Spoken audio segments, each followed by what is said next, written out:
gone. And now I'm there. Am I back? Yeah, you're back. All You're right, like, good. started recording and the screen went black, and I was like, no.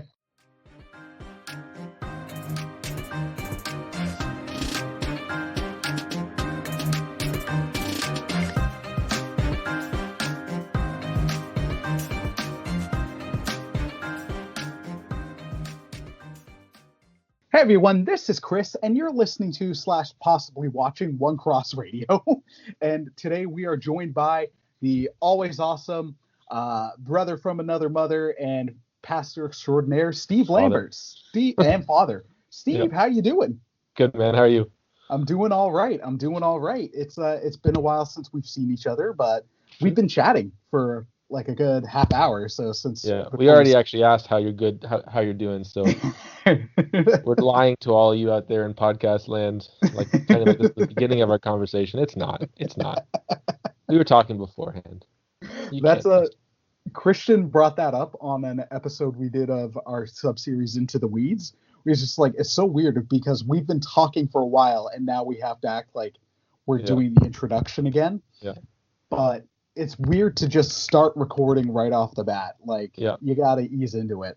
So, listener, you can tell by the title of this episode, we are in our second episode of our Unmade sub-series, where we were looking at, for whatever reason, movies that didn't get beyond the pitch or got to varying levels of pre-production or some production that fell through, that stopped getting made. In today's episode, we're looking at another superhero, one of mine and Steve's favorites. I think, Steve, he is your favorite, right? My favorite, absolutely. Yeah. And you're like my go-to guy for Spider-Man.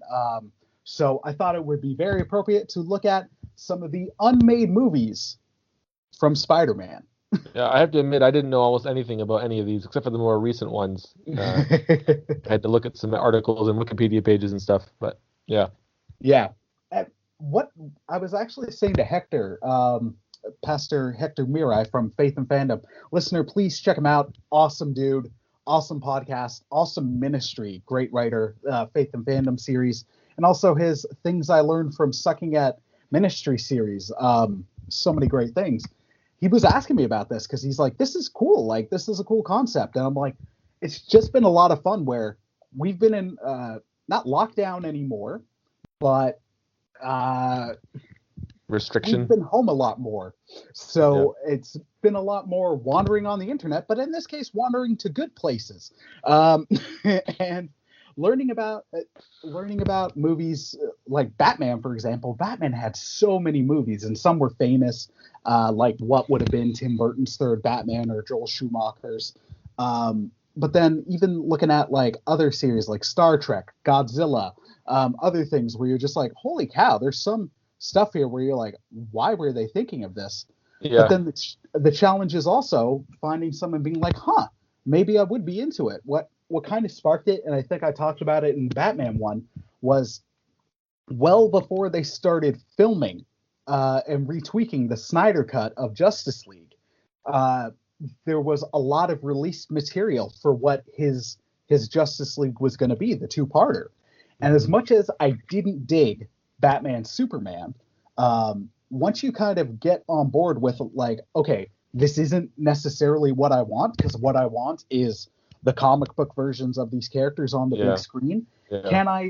Can I find stuff that I'm interested in? And there was a lot of stuff from that pitch, from his stuff, where I'm like, that does harken back to some of the stupid stuff in Batman Superman, but at least it makes it less stupid because there's a payoff now. Yeah, I mean his Justice League is sort of the deconstructed version of the Justice League. It's like the Watchmen version of the Justice League, or like the Ultimates. From Mark Millar's version of the Avengers, right? And I lost you. We'll just wait. Dave? I'm still here. Sorry. Hey! You got lost. All right. Hey, it's all good. I was saying it's sort of like this idea of, if this actually happened in real life, people wouldn't be excited about Superman. People would be scared of him, right? And Batman probably would have to kill people. And, so, I mean, I get what he's going for, but at the same time, it's kind of like, well, it's not what people want to see. People want to see the Justice League. Yeah. So it was like through that one, it was interesting. Or there was a documentary a number of years ago called "What Happened to basically What Happened to Superman Lives," and Superman Lives. Like, of course, most of us in the geek community have heard the story from Kevin Smith and his stuff writing with John Peters, and then for the longest time, the only leaked image was like a terrible, overexposed photo of Nick Cage in an awful looking suit.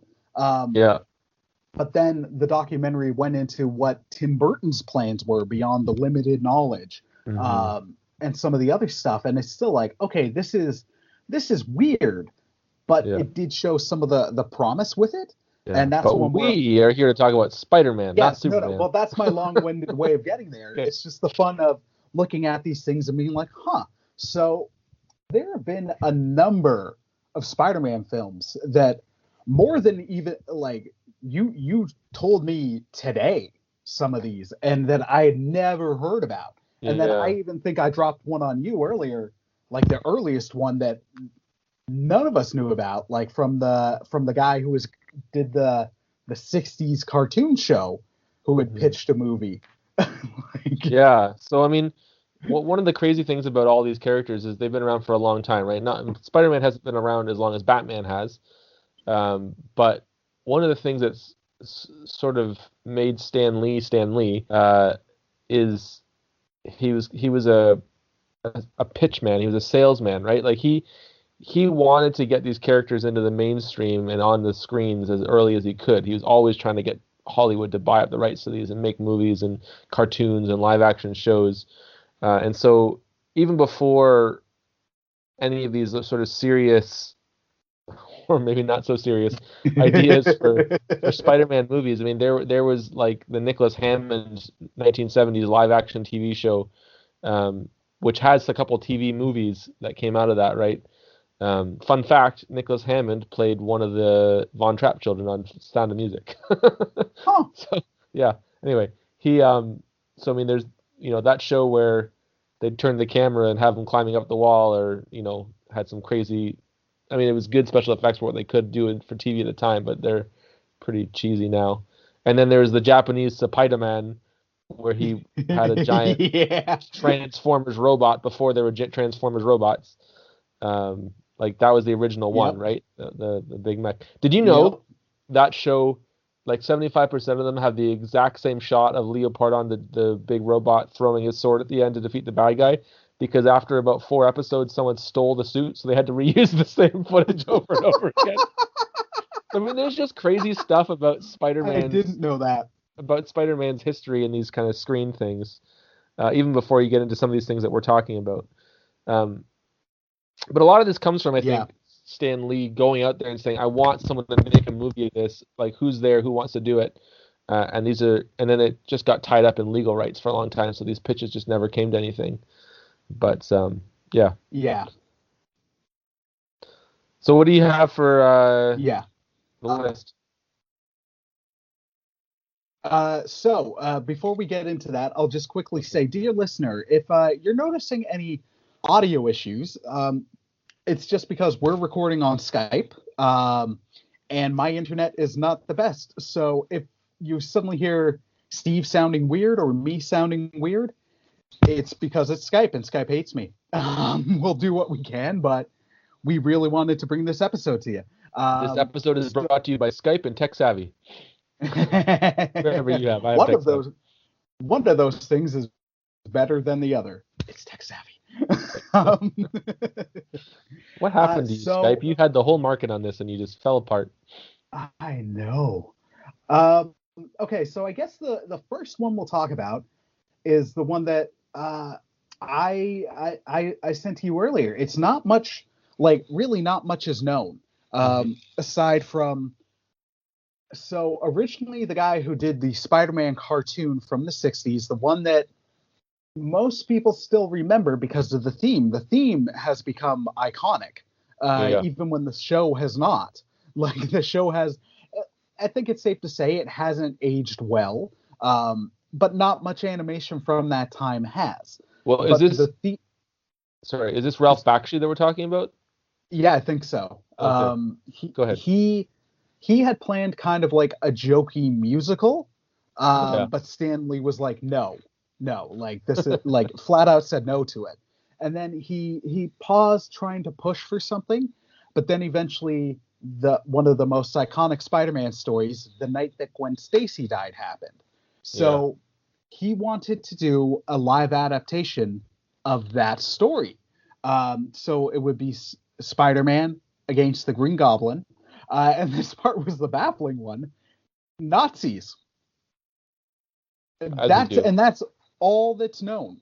It's going to be an adaptation of The Night That Gwen Stacy Died, but also featuring Nazis. Yeah.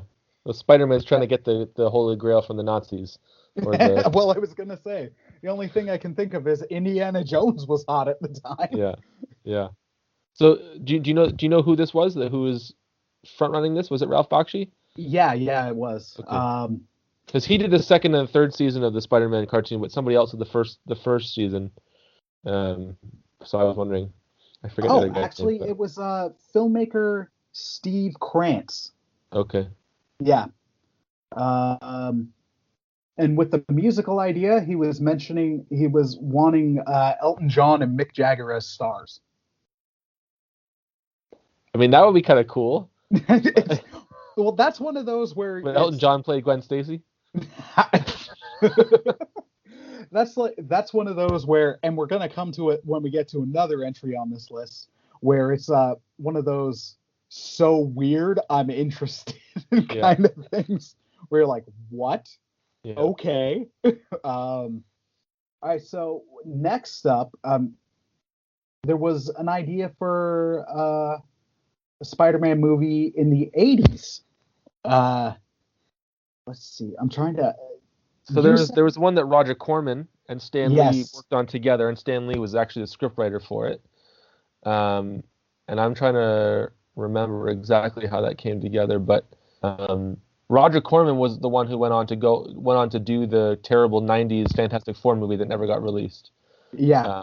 And he was working with Stan Lee on this. Yes. Yeah.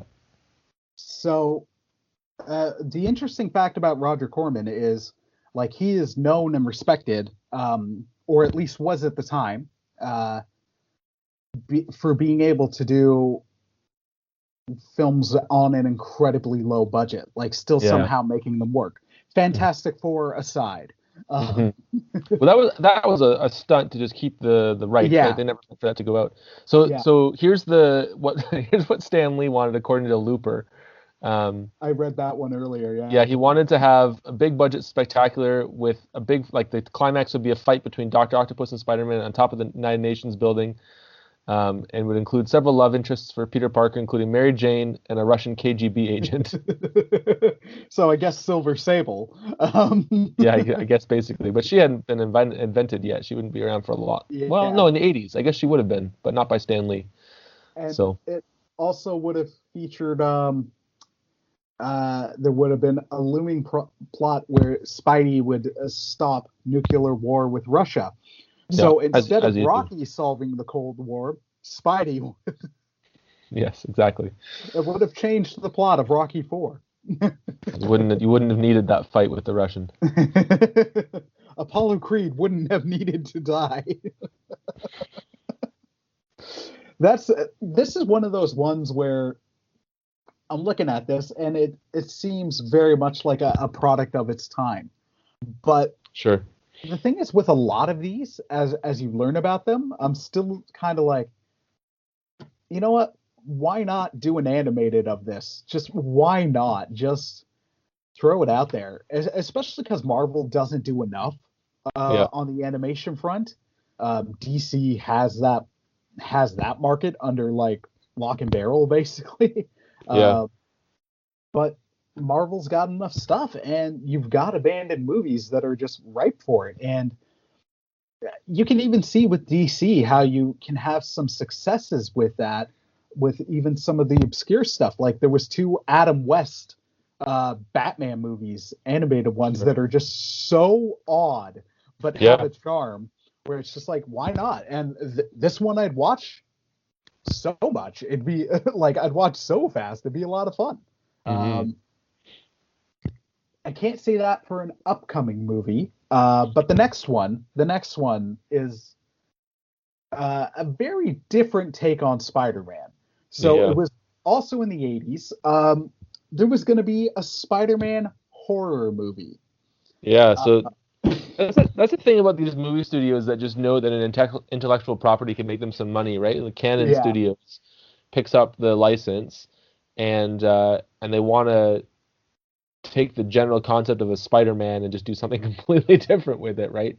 Yeah. So, again, this is according to Looper. We have Tobe Hooper, who is the director of Texas Chainsaw Massacre, was one that they were approaching, and they wanted to do a horror influenced adaptation. I'm just reading this off the page, in which Spider-Man would have been transformed by someone named Dr. Zork into a human spider hybrid, complete with 8 limbs, and battle against Dr. Zork's other creations rather than joining them. So I mean, that's just like a full out, Twilight Zone, ridiculous. And so here's what's interesting about this. There are horror versions of Spider-Man out there, right? So you've probably heard of the Spider-Verse movie. It was based loosely on a comic called Spider-Verse, in which sort of every version of Spider-Man that ever existed comes together to fight this big battle. But before they started that series, they had a limited series called. Oh, are you still there? Yep. Do you hear everything I just said? Yep. Okay. Before they did the series Spider-Verse, they had a limited series called The Edge of the Spider-Verse, where they introduced a whole bunch of new characters. So Spider-Gwen was introduced in there, and there's one of those issues where it's just literally horror Peter Parker who gets bit by a spider and gets turned into a monster and he eats people. And I think he has Uncle. It's not Uncle Ben, it's like Uncle Ted or something like that, who's like abusive and like, just this whole thing. So I mean, there are versions sully of this. Ben. Sorry? They can't sully Uncle Ben. They'll kill him repeatedly, but they'll never paint him in a bad light. Exactly. So I mean, there's versions of. I mean, this concept of the character is very versatile, right? That's part of the reason that it works so well, is that you can do so many different versions of it. Not that I'm saying this movie should be made, but there are versions that are more horror themed that are interesting. Well, heck, even the 90s Spider-Man show, there was the one episode that you could almost look at as borderline horror, where he became the man spider, right? Sure. So there's a little bit of room for that. The weirdest thing out of the whole pitch is Zork. That's just a terrible name. Yeah. I'm weirdly more on board with the rest, but I'm like, you lose me at Zork. It sounds like the kind of movie that you would watch as a kid in the middle of the night when you had cable, right? And you was like, what's on TV? You ended up at like Turner Classic Movies with like their random sci-fi movies from the 50s. Right. And the other thing of note is just how cheap, now at the time probably expensive, but how cheap the Spider-Man rights were. Yeah. $225,000. That's nothing. I mean, that's a lot for us. Yeah. Studios, I take a loan out and buy that. Well, yeah, exactly. Like for studios, that's bread money. That's nothing. Yeah, that's your craft services. Exactly. Or probably not. Where it's just like, how much is Sony getting for it now? That's the part that stands out. Yeah. Well, and so they didn't obviously go with that version of it, and before they gave up, Canon went up with a different version of it as well, right? So they had a much more regular sounding version of it. That was Spider-Man in college fighting Dr. Octopus, and it had the Uncle Ben death scene and all that kind of stuff like that. And there's actually a teaser trailer for that you can find on YouTube. I've got it. I saw it, and it's all right. Yeah. Yeah. Well, I think what's most interesting about that is that they were looking at Tom Cruise for Peter Parker back in the late 80s, early 90s when he was young and doing Jerry Maguire and things like that. There's so many interesting casting ideas where you're like, huh. And I don't know if I can picture Tom Cruise as Spider-Man. No, I don't think it would have been a good fit at all. But although, actually, it's weird that he hasn't been cast as the Flash, just because he runs an awful lot. He's got that part down. Just typecast. Just, you need somebody to run. You get either David Tennant or like anybody who's played a recent Doctor, because they run all the time in that show, or Tom Cruise, because give that man an excuse to run for like a long time in a movie and he'll do it. Yeah. All right, so next up is, honestly, to me, this is the worst movie on this list of unmade ones. Yeah, it's a strange one. Yeah, it's so we're in the 90s now, and director James... That's always a bad sign for Spider-Man. If you're in the 90s, unless you're reading Spectacular and The Death of Harry Osborn, everything's going to be bad. Just nothing's going to be good. I'll mostly agree, but I still enjoy there are Maximum Carnage. But yeah, I know. Well, Maximum Carnage is like... It's fun. It's fun not fluff. Good. It's very 90s. Yeah. It's not the Clone Saga. We've still got to do our episode about comics in the 90s. We'll figure that out. We'll figure it out at some point. So, yeah, director James Cameron, who used to be most famous for incredible action films such as Aliens, Terminator 1, the outstanding Terminator 2, the underrated True Lies, lesser famous for Piranha 2. Really? Oh, yeah, he did that. That was like his first directorial effort. And he made a joke about it, being like, it's the best movie about flying piranhas you'll ever see. And, of course, for the outstanding film Titanic, and most known now for bad movies about blue alien people and bad versions of Pocahontas in space. I mean, stunning movies, but not visually stunning, just not good. So at one point, James Cameron was going to do a Spider-Man movie, and it's actually why we couldn't get certain characters in the animated Spider-Man show. It's why the Green Goblin couldn't show up till the 3rd season. And Electro too. And Electro couldn't show up till the 5th season. And why they never had Sandman. They introduced Hydro Man instead. Because there was going to be stuff in these characters were going to be in the Spider-Man movie. If they had Sandman instead of Hydro Man, then Mary Jane could never have evaporated and wouldn't have been crushed as a child. It's true. She would have just turned to it might have been the original dusting. I guess that's true. Yeah. That was horrific. Oh man, but so good. Anyway, Still hurt a little bit. Oh yeah, dude, show made you care. So there's hallmarks of a Cameron film, like a high budget, and I enjoyed Cameron's films at the time. T2 is one of the best action movies of all time, and I'm curious about his take on superheroes. But read about this, the problem with it is, while T2 is an intense and good action movie, it's not. You don't want that as Spider-Man, right? It's violent, it's gory, it's a lot of swearing. Yeah. And it sounds like this is sort of where he was going with Spider-Man too. Yeah. You're just like, this isn't Spider-Man. The character, like Kane Parker, you could maybe do this with, like, if you wanted like a Scarlet Spider movie, the Kane Parker version, okay, that kind of lines up with this movie. But that wasn't Spider-Man at the time. Heck, that wasn't Scarlet Spider at the time. So this would have been R-rated. The movie would have had Spider-Man facing off against Electro. But he also wanted it to be R-rated. Littered with profanity. Had a scene where Peter and Mary Jane have sex on the Brooklyn Bridge while talking about... Go ahead. Spider-Man, or not Spider-Man, spider mating practices. Does that mean he gets eaten at the end? Well, if she's a Black Widow, yeah. Oh, it was Mary Jane, not Black Widow. That's good. One thing that did stick around from this pitch to the eventual first Spider-Man movie done by Sam Raimi was he was going to have organic web shooters. There was also going to involve Sandman. At points, he wanted Leonardo DiCaprio in the role. He had him eyed for both Harry Osborn and Peter Parker / Spider-Man, which Leo at the time would have made sense. He was in his heartthrob days. And Leo's a terrific actor. You didn't know it necessarily at the time because he was in his heartthrob phase. That's true.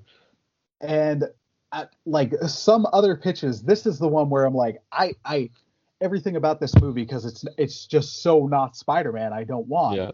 But this is where we also get to one of those things where I'm like, that's so odd that color me interested.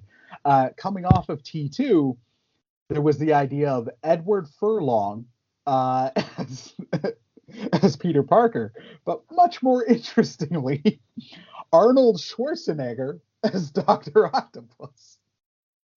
Yep. I love it. It's so terrible, but I love it. All I can picture is Dr. Octopus with sunglasses and a leather jacket.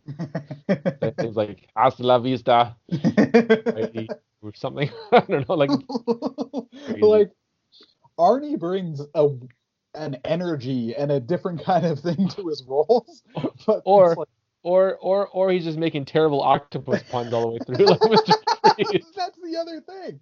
Like, so you know how many tickles it takes to tickle an octopus? 10 tickles.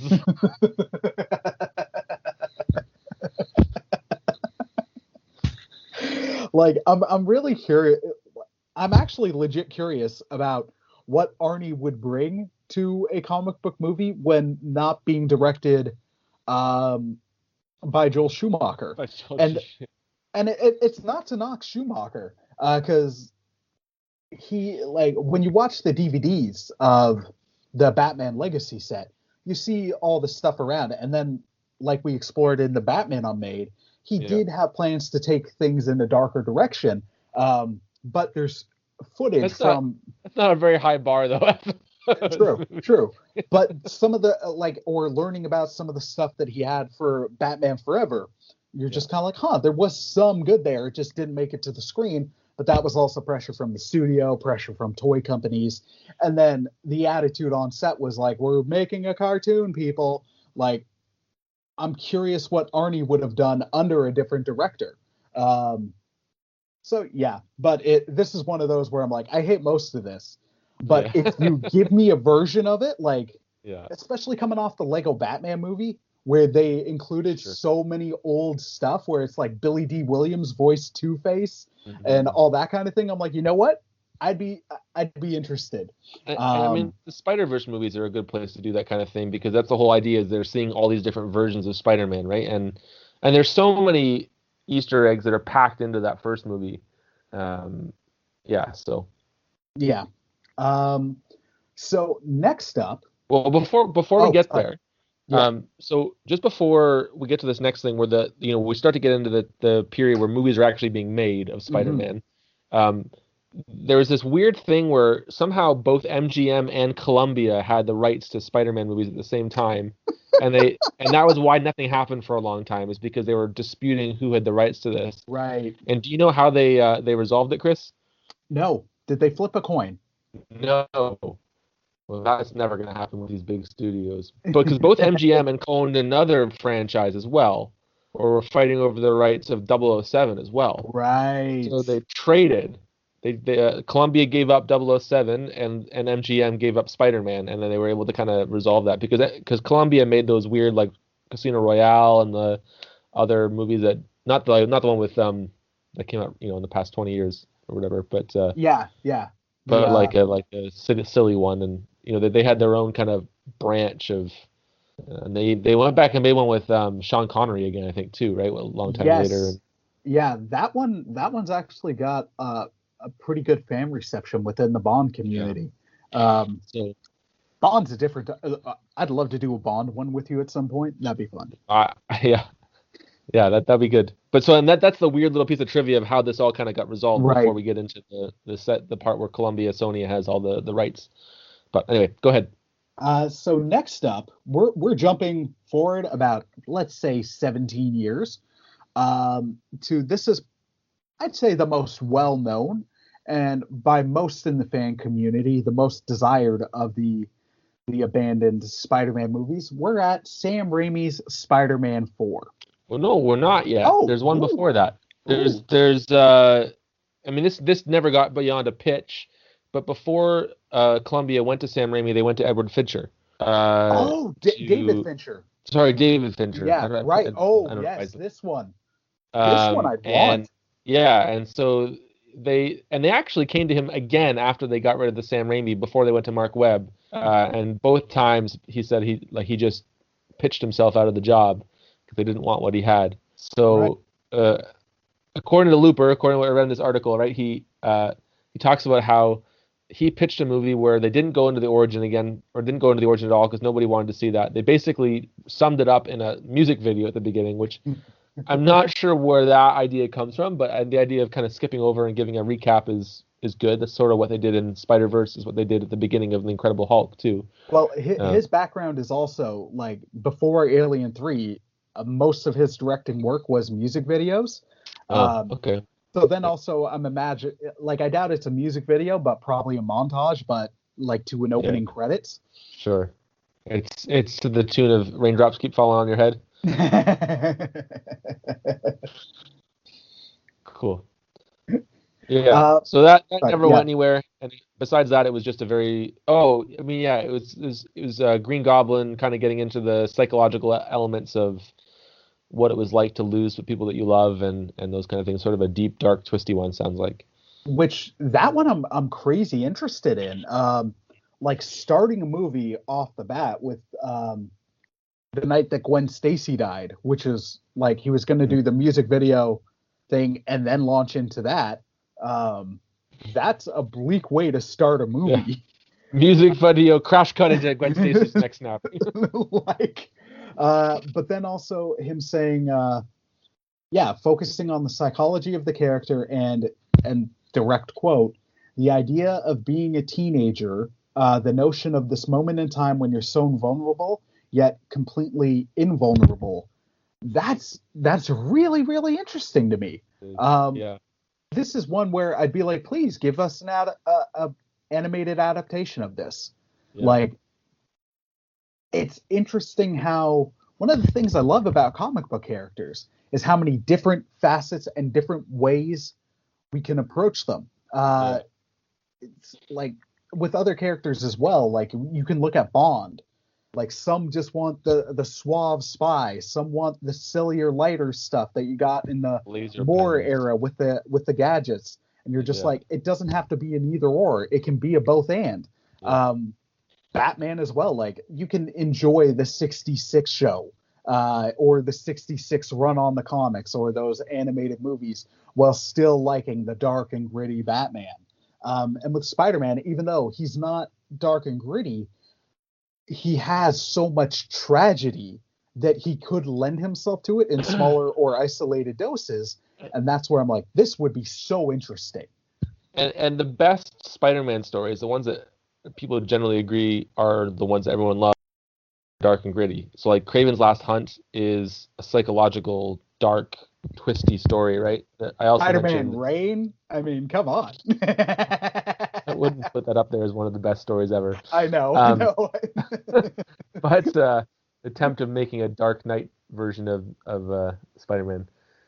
Anyway, but I mentioned earlier the death of Harry Osborn as well, right? Mhm. Also written by the same writer, J.M. DeMatteis, is my favorite Spider-Man story. The whole arc running leading up to that, where Harry Osborn just starts to lose it, and it's Mhm. just super tense and awful. Yeah, I mean, you can do, and it has been done well, dark, gritty Spider-Man stories. They often think about the light, Yeah. Spider-Man, action is his reward kind of Spider-Man. But I mean, Gwen Stacy's death, Uncle Ben's death, he's an orphan. I mean, Harry Osborn becoming the Green Goblin and dying, The like all of Parker this, luck. yeah, all this stuff it's tragic. Yeah. And if you read that early run of Spider-Man comics by Lee and Ditko, I mean, he's not a nice guy. He's No. constantly just going off at people, and every once in a while considering, maybe I should just be a villain. Like, people really didn't like that about the first Amazing Spider-Man by Mark Webb, but that's just Ditko Comics. Like, he's like, I could probably just make more money for Aunt May if I just robbed something. They all think I'm a bad guy anyway, right? So that comes up in the comics. Well, they also had that in like shades of that in Spectacular Spider-Man, the TV show. Yeah. Yeah. Yeah, and I appreciated that a lot, where he's not like a big red and blue Boy Scout. He does do the right thing most of the time, but there's shades to this character, even without the symbiote. Oh, so help me, I hate that Venom movie for symbiote so much. So the other weird thing about this is the part where I'm just like, this is the only part where I'm like, I don't know about this, is Fincher reportedly wanted Edward Norton in the role, which does make sense for the take he's doing. And the article is right to point out, like, it might be strange because he was 30 years old, but Maguire was nearly 30 when he played Spider-Man. It's just more so when you think Edward Norton, you don't immediately think Peter Parker. He did make sense as a Bruce Banner for me, especially if they're doing a slightly more like tortured take on the character. Than he does. You can do a take where he doesn't know that he's Spider-Man, and Spider-Man's always played by Brad Pitt. Steve, I think we're making this movie. All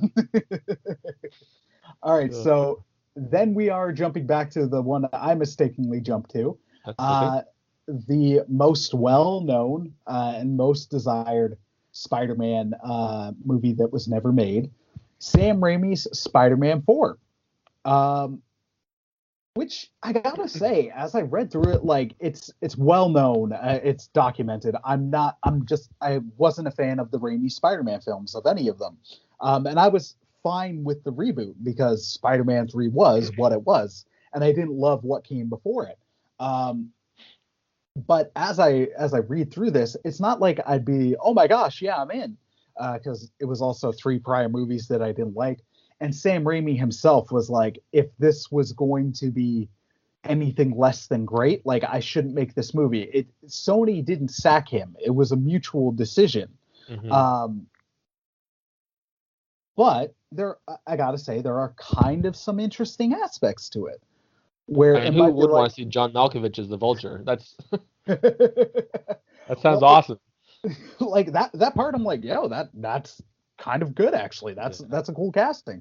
Before we get to Michael Keaton being a Goblin Vulture hybrid, but also that terrifying performance where you're afraid he's going to murder a 13-year-old in a limo. We would have lost that. So 15, but yeah. You get what I mean. A child. Yeah. Well, and then finally also getting to see, I forget the actor's name who plays Dr. Connors, see him as the Lizard. That was going to be in there as well, right? The Lizard was planned. So it looked like the main idea for it was going to be the Vulture and Black Cat, but Black Cat would have quickly become like the Vultress. Of course. Because why not? Apparently the concern was she would be seen as too much of a ripoff of Catwoman. But these characters have coexisted in visual mediums for ages. And also, like Catwoman is a lot more popular. Like she's more well known than Black Cat. Yeah. The interesting thing about it is, I have to look at the history of it, but I've heard from some of the Spider-Man creators saying that though Black Cat came first, the idea of her being a criminal who's really a love interest, and there's kind of that tension there, that was Black Cat, and then Catwoman matched her afterwards. So I don't know. I think that's true, but that's what I've heard. These companies have been you can say ripping off or taking inspiration from each other for as long as they've been around. Fantastic Four and later Avengers was directly inspired by the Justice League. Heck, it was a mandate because of the Justice League. Yeah. And then of course you get into the rip-off characters, like direct rip-off characters. Like Deadpool. Yeah, but he became his own character and a very different one. Or Lobo from Wolverine and all that. Yeah. Yeah, there is some stuff from here where I'm like, you know what, that kind of would have been interesting. And I believe, oh wait, no, because she was Gwen Stacy. I was like, oh, Bryce Dallas Howard, but no, Yeah, she she's already was, in it. yeah, She no, was too she. busy on being a model for photocopiers. Such a bad movie. Um, Yeah. all right, so the next one up is Amazing Spider-Man 3. Can I correct you again? Sure, please. So there was actually a plan for a Venom movie with Topher Grace Oh, right, that never right, went anywhere. I mean, it's sort of the analogous to the Michelle Pfeiffer Catwoman movie that turned into the Halle Berry Catwoman movie. Uh, right. but it's the Topher Grace Venom movie that eventually became the Tom Hardy Venom movie. But it's just after Spider-Man 3, they just completely threw it out, right? It was just sort of like, Yeah. yeah, we'll probably go there, but they didn't. So So I'll say like I'm not enough that I'd want to see it or want it to be an animated movie or anything, but because the Venom movie itself was not good. Um, was what it was, and an R rating would have helped that. It really would have. Um, because then, anyways, I enjoyed the Venom movie. I agree it's not great, but I was like, well, that was more fun than it was good, but I had fun watching it. it is. It's more fun than it is good. It's just also like at one point they were like well early into production. They were leaning on it was going to be R rated, and then Yeah. somewhere along the way they're like, okay, we're going to do it PG-13, and then you can see where it would have been R rated. I'm like, okay, at least the promise of ridiculous symbiote carnage, not Symbiote. carnage. Oh my gosh, drove me insane. Every single time I was like, oh.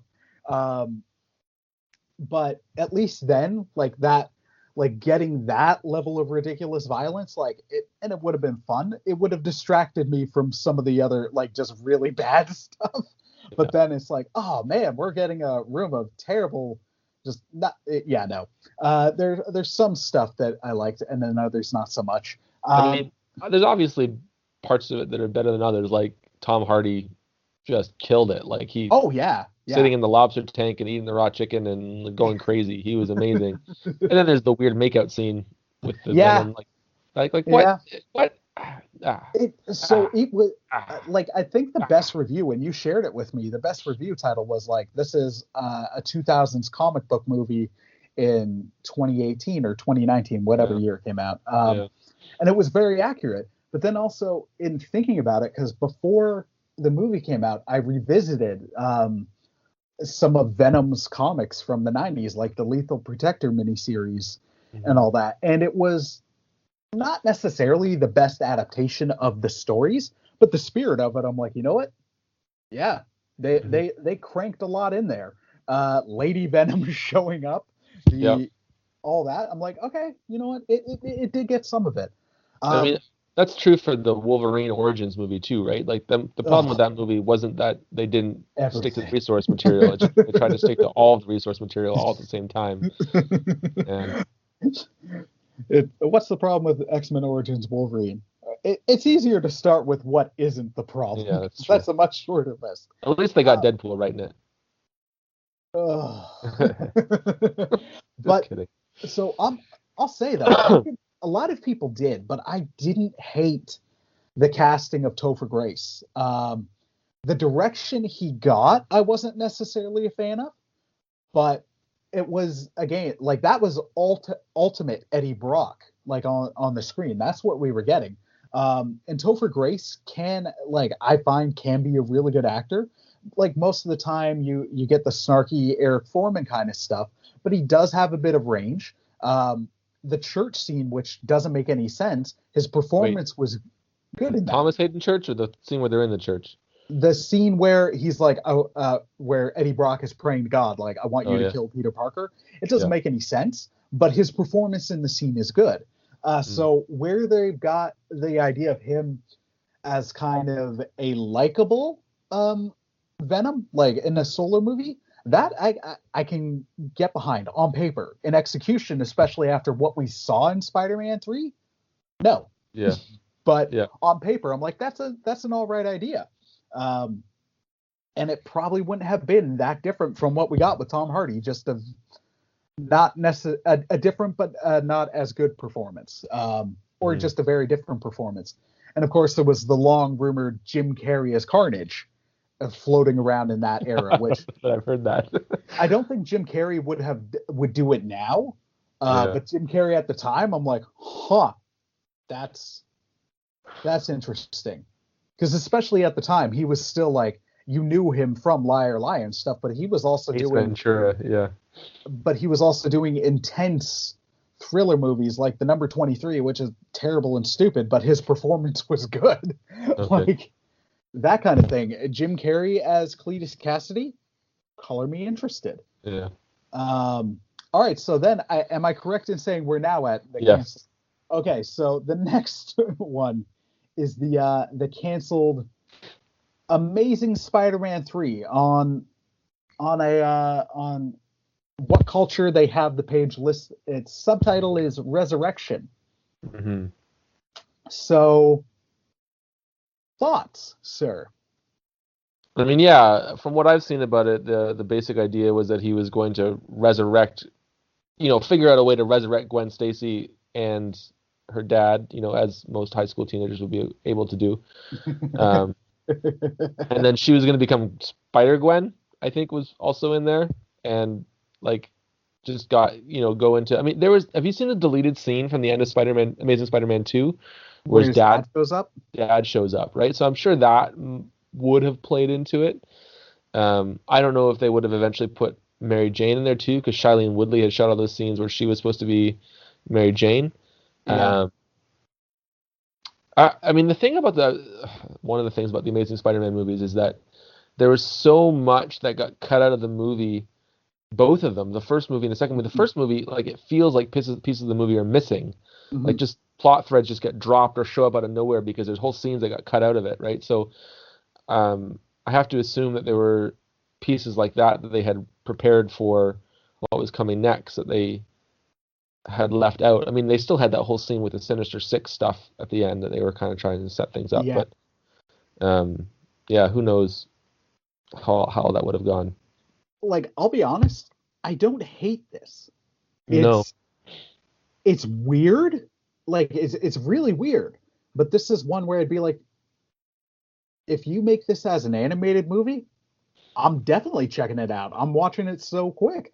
Because it's one of those things where I'd be like, you know what? I could buy this take on Spider-Man being very, like, in this movie, he's very, very sciencey. He's just lost the love of his life, and it like, Uncle Ben died, that hit him. Gwen's dad died, and he feels responsible, that hit him. Gwen died, and they did it in the way where it could be his fault. Like, a grief-stricken Peter Parker trying to bring back people that he's lost. Mm-hmm. That's an interesting story. Yeah. I don't know if the execution, especially because of the issues that were going on with Sony at the time, and like trying to force in like a Spider-Verse out of Amazing Spider-Man 2, like how that would have impacted 3. We can also say, like, there was a planned Amazing Spider-Man 4. I have no idea what the details were. I don't know if any got leaked. But it was planned at one point. They did 1, and then they're like, all right, we're doing 3 more. They didn't even do like the trilogy. They banked on a quadrilogy. Yeah. I think that's part of the reason that I'd like to see this movie made, like, because it just feels like they didn't finish the story, right? Yeah. Like, there's more to it that's supposed to happen. And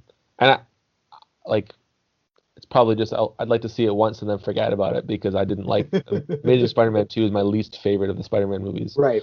But yeah, I don't know. It's well, always interesting. Also, if you're like, the idea is potentially setting up a Spider-Gwen movie, like as a spinoff, I'm down. I like the Spider-Gwen character. I loved Emma Stone's version of Gwen Stacy. So it's like, yeah, why not? It's the other. You need everything to be landing accordingly, because this is a weird story. Mm-hmm. The other piece of it probably is that Felicity Jones was in it as a secretary at at Oscorp, and she was Felicia Hardy, setting her up to play the Black Cat later on. So um, it was like you wouldn't have known that she was Felicia Hardy if they hadn't told you that she was Felicia Hardy, because there was nothing to the character at all. But yeah, as something that was supposed to pay off later on too. So yeah, that one is, out of the abandoned ones, one of them. Just under the Fincher one, I'd say, if I'm ranking them out of ones where I'd be like, yeah, I'm crazy interested in that, like comic book form or whatever. Fans, we're doing a lot of fan adaptations of stuff that got abandoned that's not for profit. Somebody jump on this because I'm curious. yeah, sure. Okay, so I think we're just into the random spin-offs now. Yes, so like Silver and Black, Venom, but that eventually got made, and Sinister Six, Glass Ceiling's kind of in there as well. So I feel like Sinister Six is the movie that ruined all the Spider-Man movies, because they were so desperate to set that up that they just shoehorned stuff in, like Paul Giamatti as the Rhino in Amazing Spider-Man 2. Like and the random Probably guy the weirdest casting. Oh, so strange. Ever. And was it the guy with the bowler hat that kept appearing and could, like, knew more about what was going on with Oscorp or whatever, would play into that as well. Yeah, I mean, that movie's probably still coming somewhere down the line. I was going to say, it seems like Sony hasn't given up on that. Like, when you look at Spider-Man Homecoming, there was a lot of people who have been on that Sinister Six roster in that movie. And the tail, like, I think it's the end credits where he's Vulture's in jail, visited by people. Mm-hmm. Sony's the Screen Rant article links name drops Amy Pascal, like one of the producers, as someone who's still very high on that idea. Yeah. Well, so I mean, if that one comes, the original Sinister Six, the only two that we've seen in the MCU who are part of the original Sinister Six are Vulture and Mysterio. Also, can we talk about it? It's going to be Jamie Foxx again. Yeah. He said he's not going to be blue this time, so that's something. That's something. So he's not Ultimate Electro. Yes. Well, a terrible version of Ultimate Electro. I have a theory about this, that Sony is really leaning heavy into the Spider-Verse thing, and kind of showing that these universes all have similarities. So J.K. Simmons is back, we've already seen, and now Jamie Foxx is coming back. And my theory is that they're going to do their own spin-off movies that can now have Peter Parker in them, right? And say maybe it's in the MCU, maybe it's in a different universe, it's the same, and that kind of frees the MCU to be able to say their stuff isn't part of us, but they can still use Peter Parker, they can still use Tom Holland in all of them. Right. So that's my nerdy theory about how this is all going down. But earlier, I think late last year and early this year, there was a rumor, or maybe fan fueled or whatever, but it seemed to be building up, where there was a lot of speculation online of Sony wanting to do kind of a live action Spider-Verse, and that it would include Tobey Maguire, Andrew Garfield, and Tom Holland. But then also, like, as a way to set up, like, hey, there's all these three have existed. They do exist, just in different universes. That one, if it gains traction, color me interested.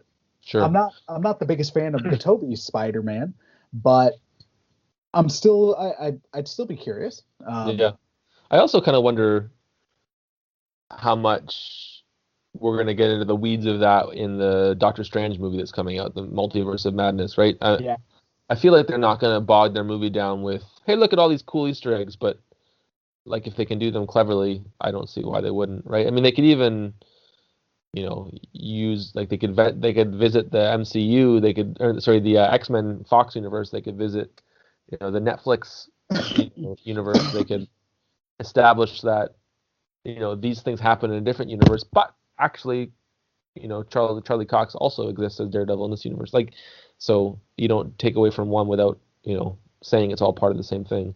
I still want a Daredevil movie directed by Ben Affleck starring Charlie Cox. Just give me that. I did, and I stand by it. It'd be amazing. I want a Daredevil movie directed by Charlie Cox starring Ben Affleck. Also, that'd be amazing. I want a Daredevil verse movie with both of them. And I want to see Jennifer Garner and Elodie Young fight as Elektra.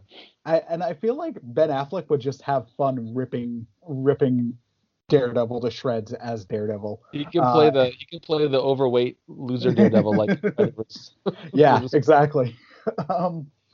So yeah, just back to quickly on the Multiverse of Madness. I still think my theory is that's going to be how we're going to introduce the mutants to the MCU. To me, that makes the most sense. Like just a reverse M Day. I can't wait for WandaVision to come out and learn more about what's going on with that, and then she's going to be so weird, and I love it. She's going to be in the Multiverse of Madness, right? So, I mean, you could do like an anti-No More Mutants thing, I guess. Anyway, more mutants. Exactly, and apparently, I still don't know if it's official, but what's his name? I talked about it with Hector earlier.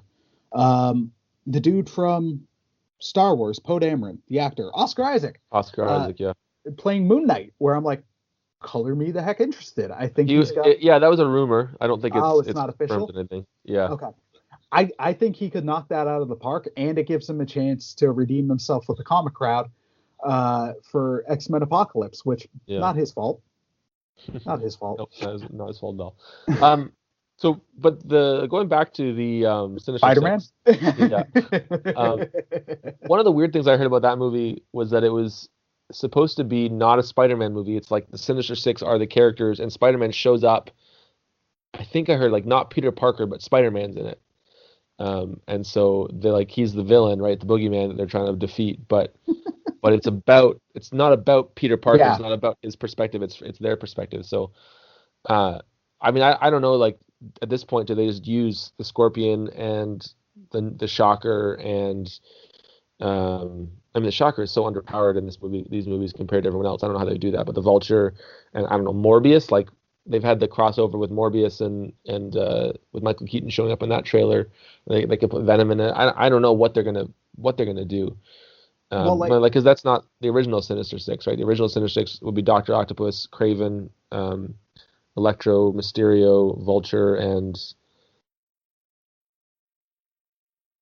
I forget.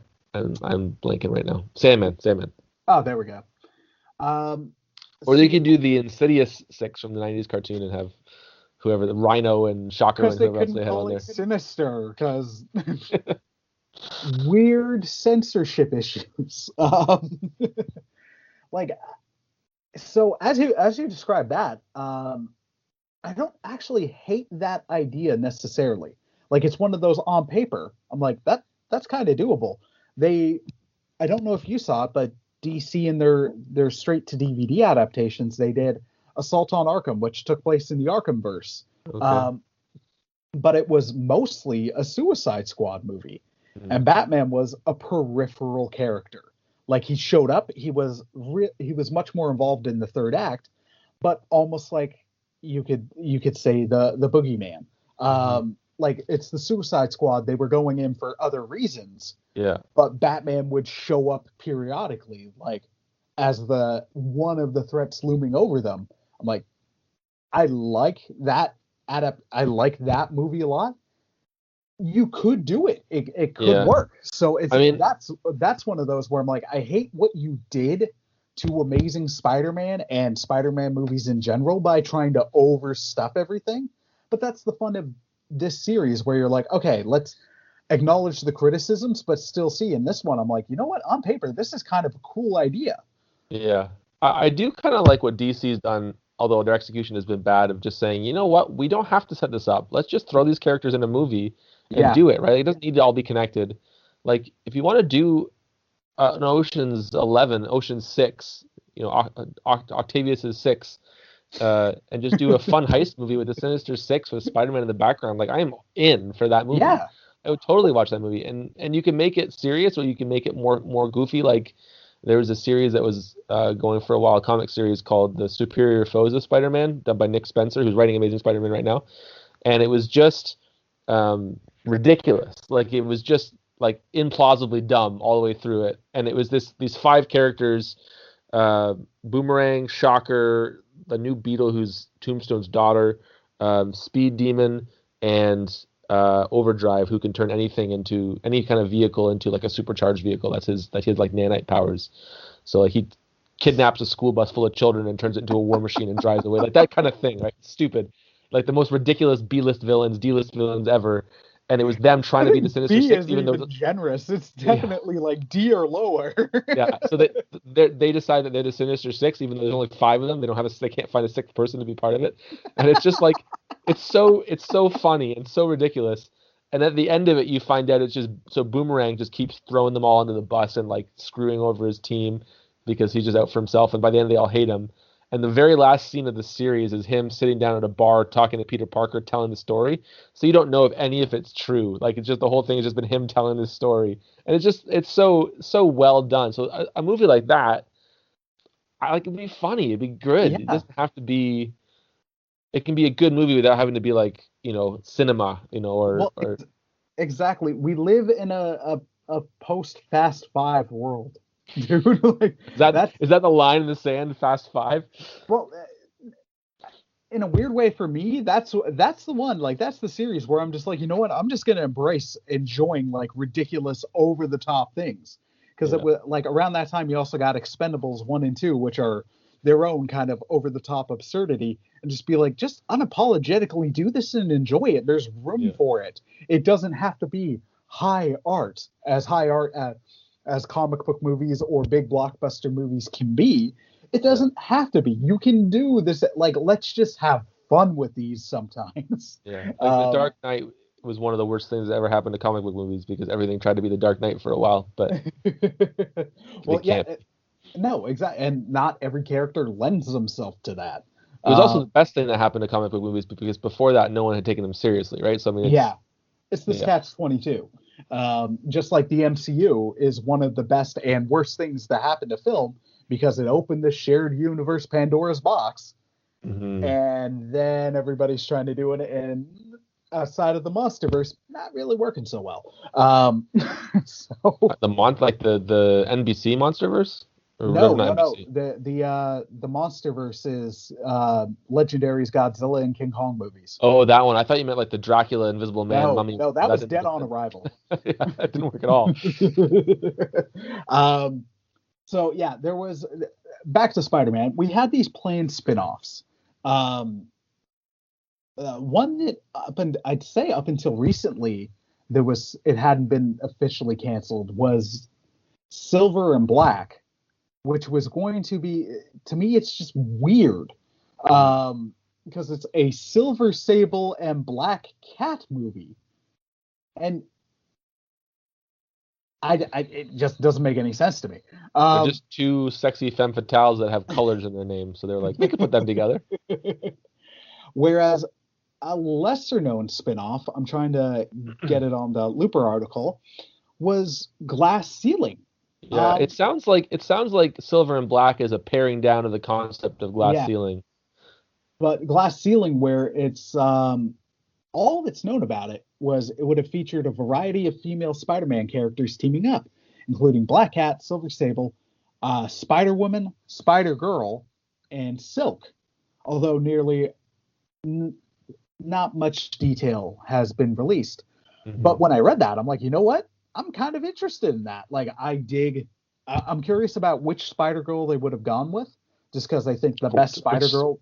Which Spider-Woman? There's well, I imagine Jessica Drew. And then with Spider-Girl, I'm like, the most well-known and best Spider-Girl is Mayday Parker. So then how would they have done that? And I like the character Silk. Her weird introduction aside, I really like the character Silk, especially in her solo series, So with some of these, I'm like, I like all these characters. If you can do a good story, I'm down. On paper, why not? Just like uh, after Avengers, there was brief talk. I have no idea where it's at, but there was rumored of the A-Force movie, which Yeah. for listeners, if you don't know, in the comics, A-Force was like a women's only Avenger team. And it's like, hey, why not? Honestly, you can. You've got the story. You've done the story before, and if you can do it well, why not? So with this, it's just kind of like I'm interested in the loose concept of this. Yeah. Is the And title more is the title is there's like a phrase about like smashing the glass ceiling and like exactly. getting ahead or something like that? I think it is a nod to that, but it's also I think you can do those kind of nods in the right kind of way. Like you Sure. can have those girl power stuff without it trying to alienate or stuff. You're talking Where about Ghostbusters, aren't you? loosely, I'm skirting around it. Yeah, because when the directors are going out being like, if you're saying negative stuff about this movie, you're sexist. You're alienating a bunch of people and valid criticism. Yeah. Of course, there were idiot sexists who did stuff about those movies. I haven't Um, seen it, so yeah. This is one where I'm like, I'm color me interested. What were some of the other ones? Craven. Yes. So that I don't know anything about this one. So basically, all I've heard about this, and I think this is still in the works, is uh, they were planning on doing Craven's Last Hunt, which seems like you need to have Craven established before you do that. But maybe you don't. Maybe you do it differently, and it's just a different kind of story of this guy who just shows up out of nowhere and tries to kill Spider-Man and then takes his place. Kind of But like Ultimate Spider-Man a little bit. sorry. Shades of Ultimate Spider-Man. Well, in Ultimate Spider-Man, Craven ends up just being a reality TV star with no powers, and Spider-Man takes him out with one punch, which is pretty funny. Uh, until he eventually gets powers. Yeah. So, I mean, Craven's whole thing is he's always been trying to hunt Spider-Man, right? But then Craven's Last Hunt goes into again, J.M. DeMatteis, very psychological, deep, gritty. He Yeah. originally meant it as a Batman story, but they wouldn't let him kill off any of Batman's villains. They wanted it as a Joker story, I think. But it's this idea that Craven is just so depressed that he hasn't done anything with his life that he wants to commit suicide. And you don't find that out till the end, but he captures Spider-Man by like eating spiders and doing. He always takes like elixirs that he learned from witch doctors in Africa, kind of thing, to give him his powers. And he kind of takes on the essence of the spider as a hunter and captures Spider-Man, drugs him, buries him alive, and then takes his place and just brutalizes people dressed up as Spider-Man for a while. And part of what makes the story work is it's the very next thing that happens after Spider-Man and Mary Jane get married. So they get married, they go on their honeymoon, they come back, and he just goes missing. And so Mary Jane's like flipping out in this story. And then Spider-Man wakes up in a coffin and has to crawl his way out from under the ground, and then they fight, and then Craven kills himself. Yeah. So it's this really dark, psychological, scary story that I'm not sure it's where you want to start with Craven, but if you don't start there, Craven's kind of dumb. So I don't know. Well, it's whenever I've brought up Craven's Last Hunt to people, like people look at Craven almost as a joke. Yeah. And Craven is one of those characters who exists well in the comic medium and the animated medium. I think he's difficult to do a translation to on the big screen. Yeah. And then Craven was a character that started off weird, and then they gave him laser nipples, and then it was like, what are you doing? So in Ditko's, he wore the lion thing and the loincloth, and then after Ditko left, Stan Lee and John Romita did some stories where he had like laser beams that shot out of the eyes on his lion's mane thing here, and they shot out of his chest. There's a famous laser nips. Deadpool story where Deadpool goes back into time to that issue and poses as Spider-Man, and he just makes fun of everything that's going on in the story. There was a Deadpool run where the intro to each issue would be Deadpool going back in time to someone else's issue Like one had Deadpool ripping on the Demon in the Bottle storyline, where he dresses up as Iron Man and he's getting drunk while flying around as Iron Man. Yeah. Yeah, Kraven is an interesting character to do, and also the reality is, as good of a story as Kraven's Last Hunt is, I don't know if they do that adaptation. Like the MCU, even though they'll kill characters off, especially in like Endgame and Infinity War. This is also a different level, so it wouldn't surprise me if they did some changes.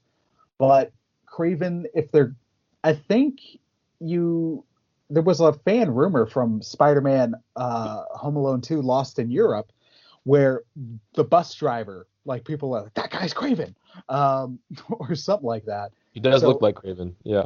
If you wanted Kraven set up, you set him up in the Sinister Six, and you just have him be one of the more prominent roles, and maybe have him show up in supporting roles and other stuff. You can't just throw him on the big screen right away. But yeah, I think that guy's going to turn out to be Chameleon if he's anything. I think his name is Dimitri even in the movie. Chameleon is Kraven's half brother or something like that. Right. But yeah, he did look like Kraven. In the 90s Spider-Man cartoon, he was Red Skull's son. Who was? Chameleon or Electro. I thought Electro was. Because Electro comes and he's been fighting with Captain America in that stasis for however many years. So I think it's Electro. Wasn't Chameleon his brother or something? I don't think so, because Chameleon shows up way earlier, right? And he poses as Nick Fury, but he's got the eye patch in the wrong eye. But then they bring him back, and I'll just have to rewatch the show on Disney Plus. Woe is me. So also the one that I had no idea about was rumored. Yeah. And this is the Aunt May movie, which I think was just a rumor. Like Sony has come out and just said no, we were never going to do that. Was it rumored? The rumor was that it was Aunt May in her younger years. So obviously not Marissa Tomei because she's already young. I guess she's like 50 though. Anyway, as a spy, her days as a spy in her younger years. Now, the reason that has some credibility is because if you know the story of Peter Parker's parents in the comics, they were spies, right? Before they died. They were killed by the Red Skull. It's the Amazing Spider-Man Annual number 5 tells the backstory that they were double agents and they were undercover with the Red Skull in Tunisia or something like that, and then the Red Skull found out and killed them. They were kind of doing some stuff along those lines in Amazing Spider-Man. Like he was involved with heavy-duty stuff. It was more like science. It was more along the lines of the Ultimate Spider-Man stuff, where they were scientists that got killed by evil corporation, an Oscorp in that case. But yeah, so the other thing that came out that people were talking about in relationship to this movie is there's a really, really, really bad comic that came out in the 2000s called Trouble, and I can't believe you never heard of this. So this was Marvel trying something different, trying to get into the YA CW type field, and it was written by Mark Millar, I think drawn by Terry Dodson. Maybe I could be wrong with that. And it basically is the story of these two brothers, Ben and Richard Parker, and their hijinks and their girlfriends, May and Mary. And in the course of the movie, or of the series, Richard Parker cheats on... No. Somebody cheats on somebody, and I think it's implied that, I think it's Richard and May get pregnant with Peter. So Peter's actually May's, and it was kind of like at the time being like, it's up to you. Is this canon or isn't it canon? And it's just like trashy and stupid and like much more of Aunt May than you ever wanted to see, and just not. Yeah. So like there was that whole kind of like, when this rumor came out, people were like, uh-oh, is it going to be trouble? And it's largely panned and forgotten about.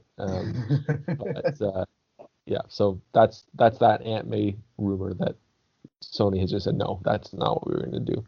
Whereas now, you could just do a rom-com with her and Happy Hogan, and that's a halfway decent idea, and I'd kind of be in. So there is one more. What is there? Yes, there is. Not much is known about it, but it's almost like the one more me and Mike talked about. And in that one, it was what was Ben Affleck's solo Batman going to be, and then for this, it's what was the MCU-less Spider-Man 3. Oh yeah, for sure. Not much is really known about that. Like, I don't think they've shared many details.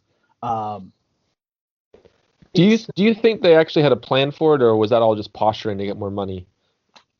I think if push came to shove, they would have.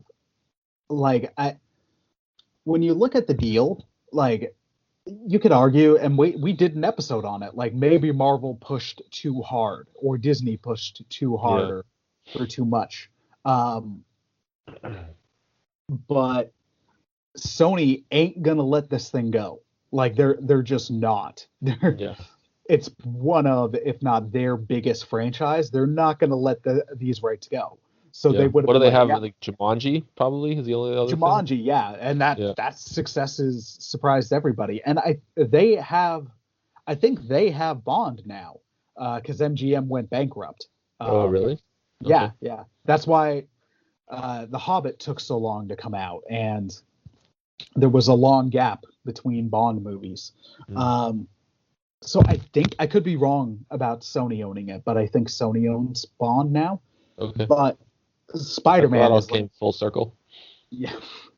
So like Spider-Man is their cash cow, so they would have done it. And in a weird way, like don't get me wrong, I'm beyond thrilled that Spider-Man is back in the MCU, and we'll see if it lasts beyond this movie. As long as the relationship is financially mutually beneficial, I have no doubt that it'll keep going. But Sony clearly has plans for the other characters that they own the rights to, because they own the rights to the Spider-Man characters. So if the idea of Spider-Man on the run is what they're going with, his identity is public now. So unless they come up with a way to figure out like how they're gonna just shoot that down, like towards the beginning of the movie, a Spider-Man without the rest of the MCU characters lends itself to that story the most. So that it's one of those like, hey, could you do Marvel's doing their What If show? Can you do this? Can you go with like some of the stuff? Because I'm really curious about this one. I don't think they had any story in mind, because it was so early in the production of Spider-Man. It was like a month after the Spider-Man 2 came out. Exactly. Homecoming. So, or Far From Home. I am curious to see what it was. But Tom Holland, like, there's a quote here from Tom Holland where he's like, the future of Spider-Man is still very bright with Sony. We had a really, really wonderful idea of how we could sort of transition into a Spider-Man without the MCU. Like, that's all that's known. So Holland was behind the idea, but that also could be Tom Holland just doing PR. I think it probably, like, it definitely is at least that, because that's part of the reason that Andrew Garfield got fired, right? Is because he was openly upset about Amazing Spider-Man 2. Yeah, he was critical. Like, and he's talked about how heartbreaking that process was for him, because he loved the character, and they ended up not being good movies because of the studio interference. Yeah. So, yeah. I mean, maybe he's being honest too, but I just don't believe. Yeah. Like, I don't believe him. Well, even if not much was known, he could have like, when you're reading that statement at face value, it could be a genuine, like, I'm interested, I'm curious, like, I'm not doom and glooming this, like, I'm still going to be this character and I'm excited to see where we're going to go. It could just be like, hey, I'm not out of a job and I love playing this character. But this is one where I'm just like, I am curious about what they would have done, because this version of Spider-Man is so ingrained with the MCU that to suddenly remove him, like, you could do the story where not having access to any of the other characters makes sense. but for one story. Like, you can't rip this guy from this universe, period. Like, for a single story, sure. But for ongoing purposes, the MCU is ingrained in him. Yeah. But I can't deny this is one where I'd be like, yeah, do a what if or an animated. If there were enough ideas, I'm legit just curious what it would have been. Mm. Yeah. I mean, there's all these movies that haven't been made yet, right? Like whatever this Spider-Man 3 is going to be, and then the next Spider-Verse movies, and all the Venom Let There Be Carnage and Morbius and all those other ones. But if the Venom movie with Carnage isn't rated R, like it's just one of those, I don't get it. He's gonna go around and try and suck people's souls into a jar to freeze them out. That's how they avoid the blood. Like, to me, the only thing, like, if you're going with Cletus Cassidy Carnage, then if you're doing him properly, it's an R rating. Like, if the only authentic PG-13 Carnage you could do is Ultimate Carnage, where it's not a person, but it literally drains like life force out of people and then they're husks. You can do that in a PG-13. But that wasn't a very good version of Carnage. Like, it wasn't, but it's one that could work in a PG-13. Sure. Like a guy with axe hands, like cutting through people, who's a mass murderer. Yeah. This is an R rating. Like, all right. So, Steve, any final thoughts? Are there any of these that you are more interested in or excited by than others, where you'd be like, yeah, I want that one? Or are there somewhere just like, I'm glad this never saw the light of day? I like where we are with Spider-Man, but I remember being frustrated we didn't get the Spider-Man 4. I remember being frustrated we didn't get Amazing Spider-Man 3. I mean, not really, because I like Spider-Man in the MCU. That's awesome. That's better. Yeah. At least, I give up on Sony. But like, yeah, that sense of this isn't a completed story and that there's more things that they've been planning for.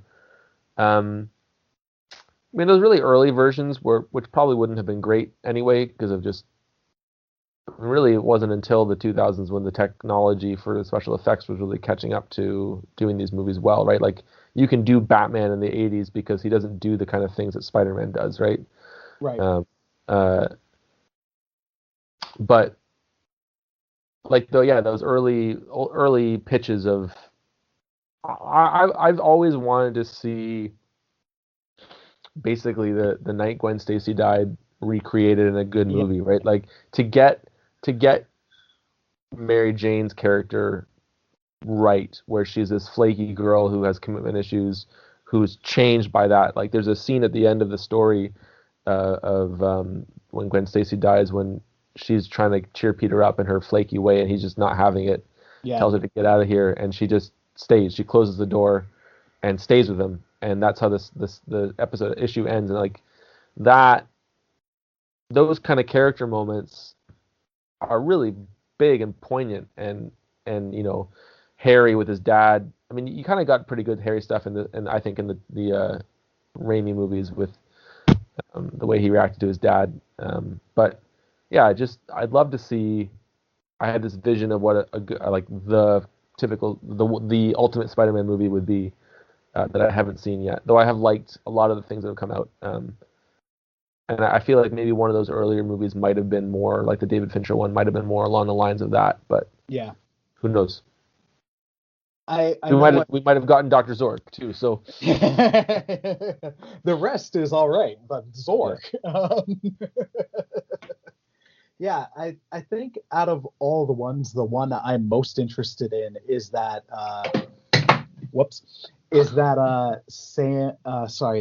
David Fincher one, top to bottom, just because Fincher does Fincher movies, and I think Spider-Man could work within that framework, and it could be crazy interesting. He did Alien 3? He did Alien 3, and he disavowed it because that was studio interference galore. Sure.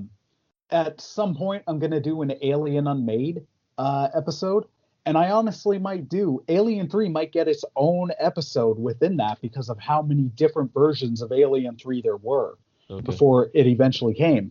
What other movies did David Fincher do? I'm not familiar with him. one of his most recent ones that stands out a lot is Gone Baby. Is it Gone Baby Gone? The one with starred Ben Affleck, or Gone Girl. Gone Girl.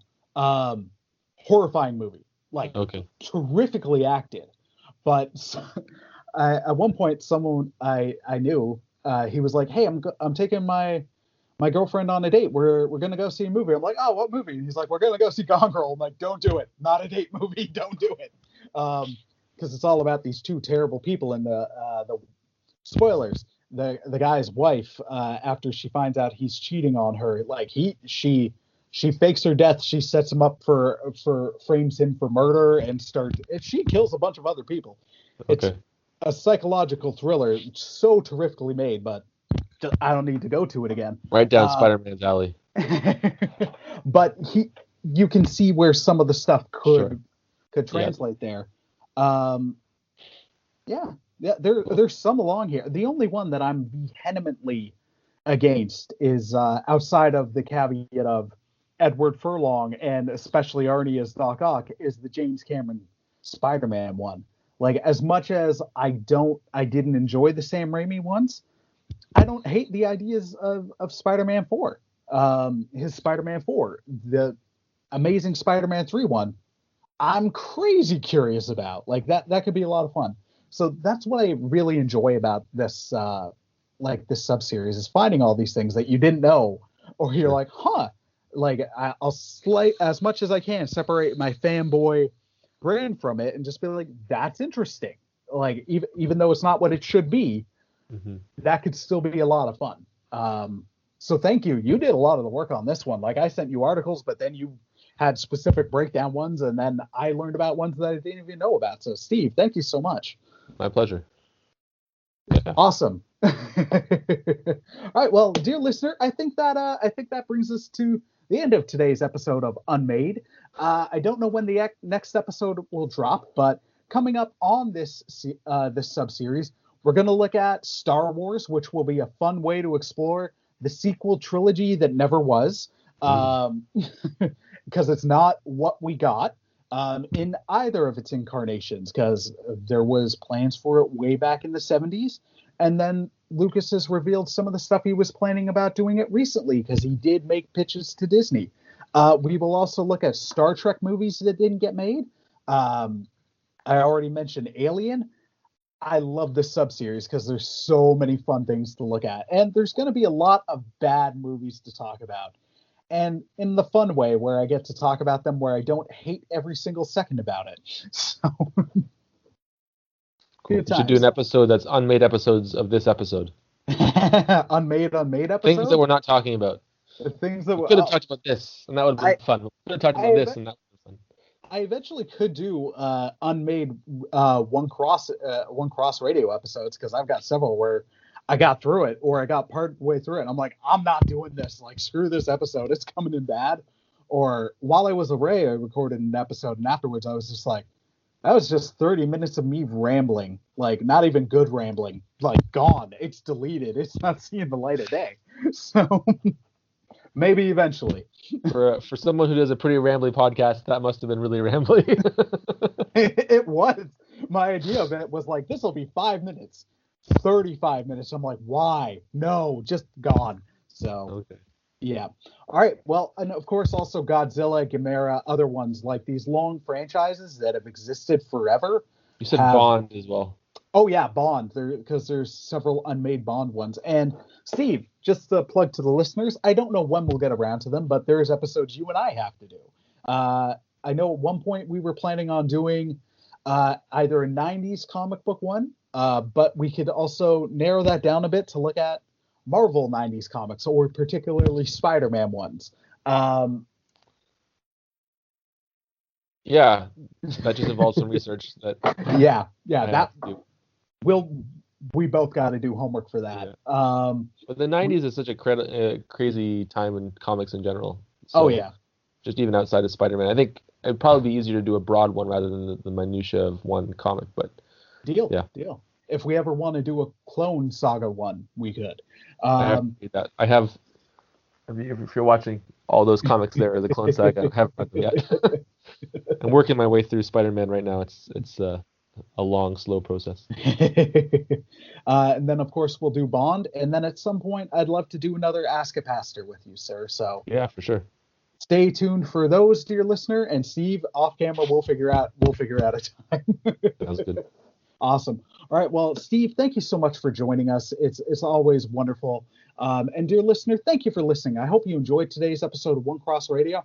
Want to shout out our patrons, Bex and Nathan. Thank you guys so much for contributing the coffee that fuels me. And yeah, thank you for being patrons and supporting the show. Listener, if you want to check out our Patreon, we got a couple tiers. Hit us up at patreon.com/onecrossradio.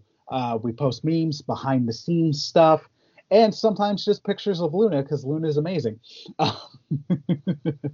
And all that being said, thank you for listening. Hope you enjoy, and God bless, my friends. Take care. See ya. Peace.